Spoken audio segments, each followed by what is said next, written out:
The long-awaited cannabis legalization bill debate in Parliament starts today. A petition calling for Alex Dully to be reinstated in prison continues to gather steam, and around 400 nurses have quit public service this year in Malta. All this and more on Lovin Daily.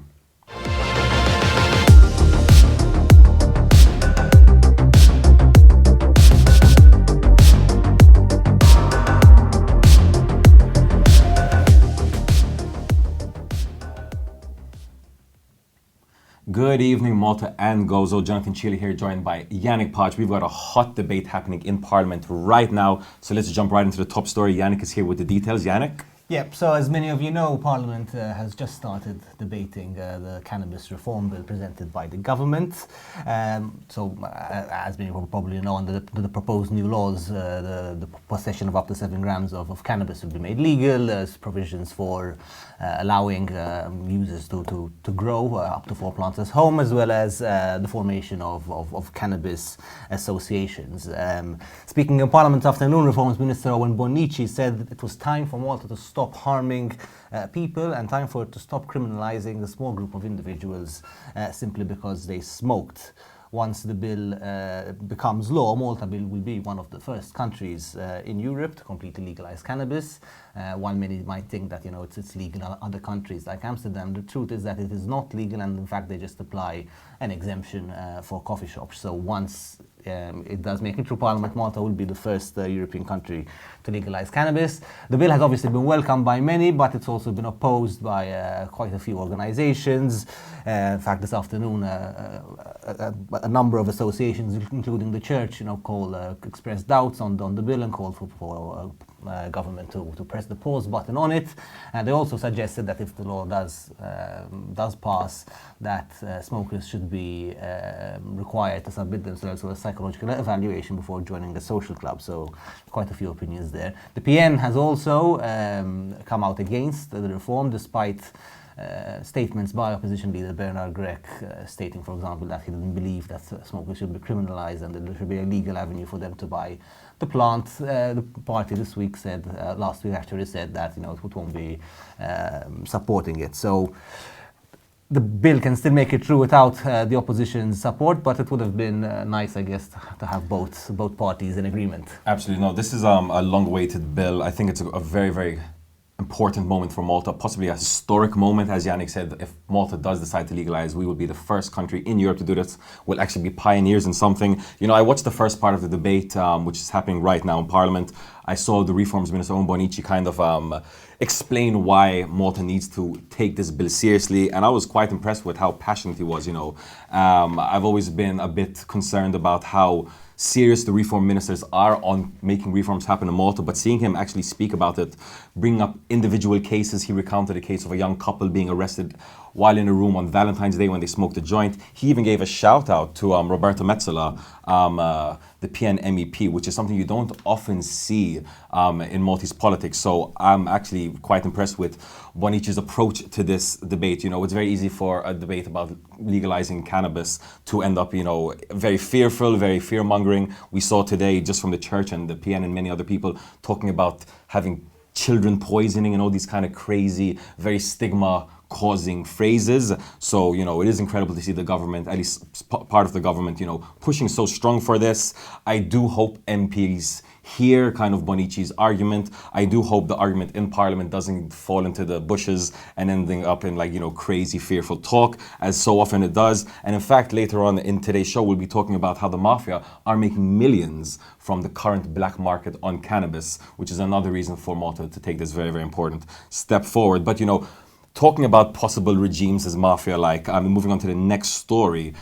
This is a story that we've already covered. A petition is going around in prison, Malta's prison Cordine, calling for Alex Dully, the former prison director, to be reinstated after he suspended himself after weeks and months of suspicions over heavy-handedness in prison. Now, Love Malta has spoken to 2 people, kind of showing you the 2 sides of the debate, the narratives being heard as far as Alex Dully in prison goes. So, on one hand, we spoke to someone who has intimate knowledge of what's happening in prison, and he said, listen, right now, inmates and officials are going around threatening other inmates and officials to sign these 2 petitions calling for Alex Dully to be reinstated, and if they didn't sign the petition, there'll be a mark upon them. They didn't cooperate. They weren't part of Alex Dudley's gang, as it were. And if he does get reinstated, they might suffer the consequences. However, on the other hand, we spoke to a current prison warden who spoke obviously anonymously to protect his job, and he said, listen, we want to see Alex Dudley back. As crazy as it might sound to people out there, he did bring a much needed sense of discipline to what was a Wild West in prison,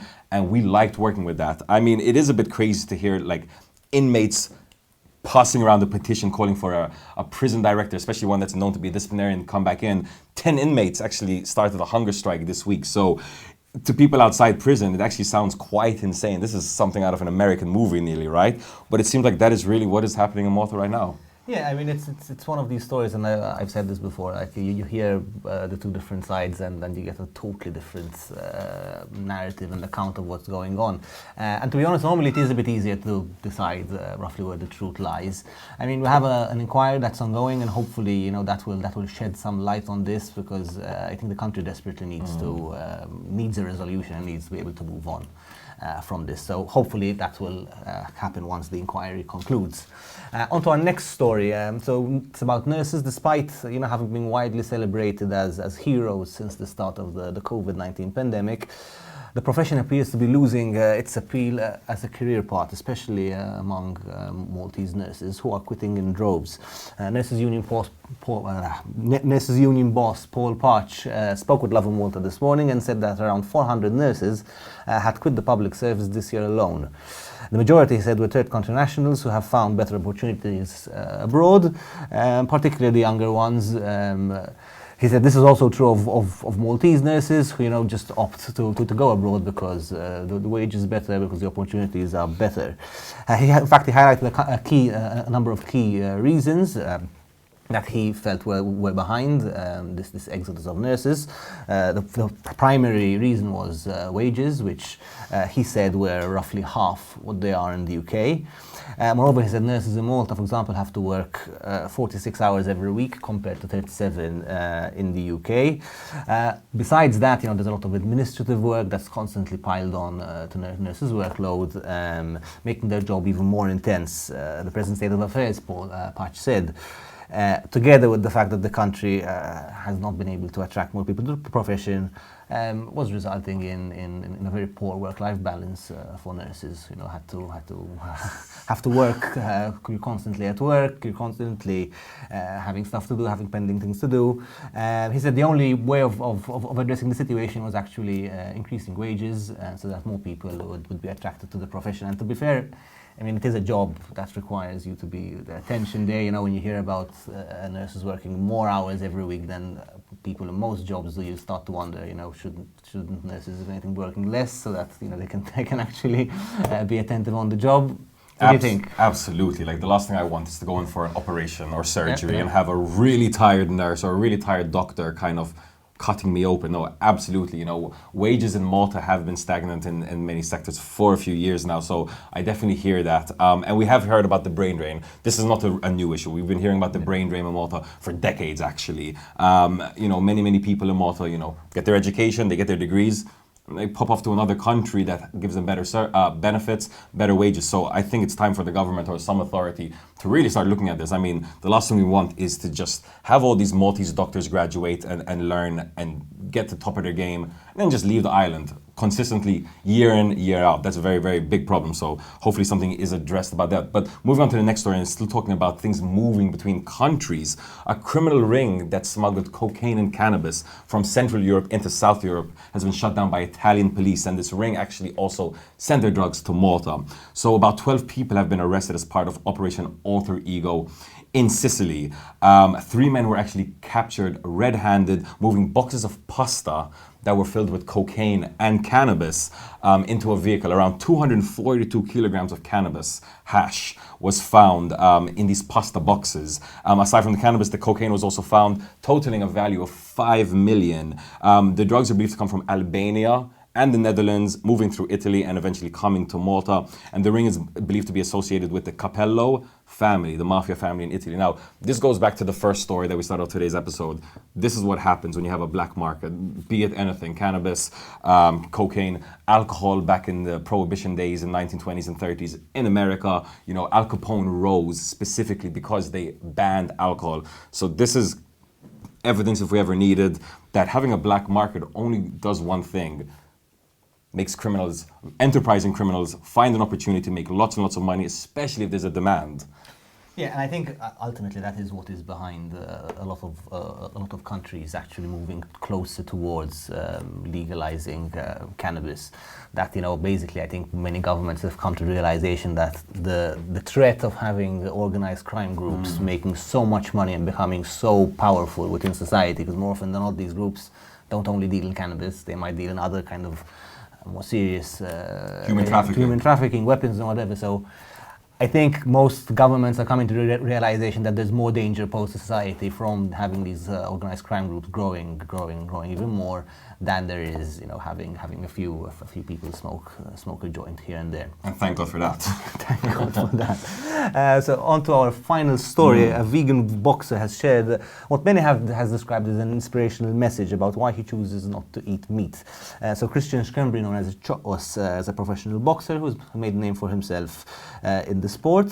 He uploaded this post saying that, you know, while he actively chooses to step into a boxing ring before every fight, you know, animals have no such choice. So like the point he's making is, you know, while humans can decide for themselves what to do to themselves and what conditions to place themselves in, you know, this isn't true of animals, and therefore because of that, you know, he's decided that he is a vegan.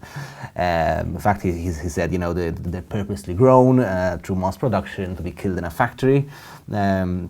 He was speaking on a net TV show called Until Vegan, which is also interesting to see. Amazing, right? A program dedicated specifically to veganism.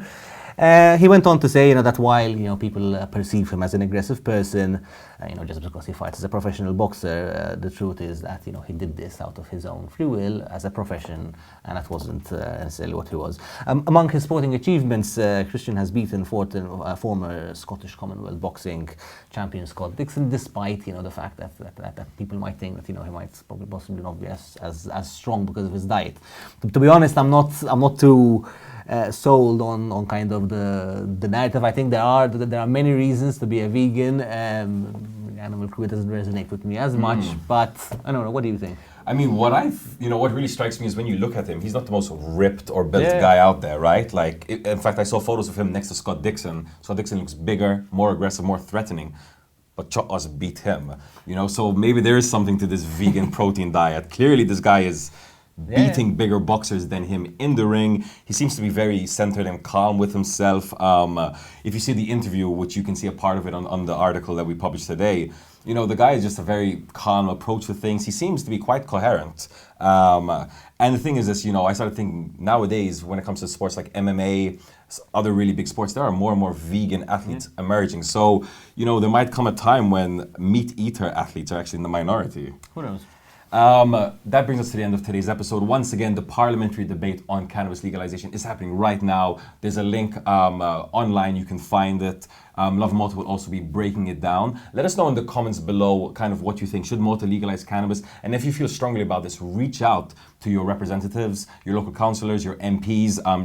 They're there to represent you, and if you feel strongly about this, they'll definitely want to hear from you and hear your opinion on this. I think that brings us to the end of today's episode. For myself and Yannick, as always, have an evening full of lovin'.